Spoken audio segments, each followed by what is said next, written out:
សួស្តីអ្នកទាំងអស់គ្នាវិលត្រឡប់មកកាន់វីដេអូមេរៀនខ្លីរបស់យើងសារជាថ្មីម្ដងទៀតហើយថ្ងៃនេះគឺខ្ញុំនឹងមកចែករំលែកទាក់ទងទៅនឹងរបៀបឆ្លើយតបទៅកាន់សាររបស់នរណាម្នាក់នៅពេលដែលយើងបានយល់អ្វីដែលគេនិយាយអីអញ្ចឹងទូទៅគេឆ្លើយថា note it with thanks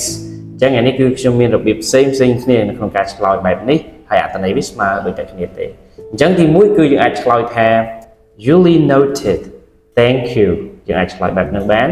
ទី2 well received with thanks well received with thanks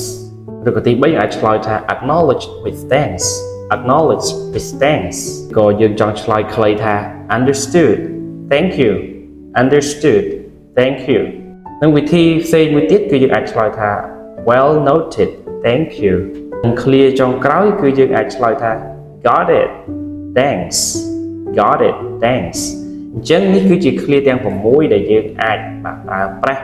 ដើម្បីឆ្លើយតបទៅកាន់គេជំនួសពាក្យថា noted with thanks បាទអញ្ចឹងសូមអរគុណសម្រាប់ការទស្សនាវីដេអូមួយនេះជួបគ្នានៅវីដេអូក្រោយ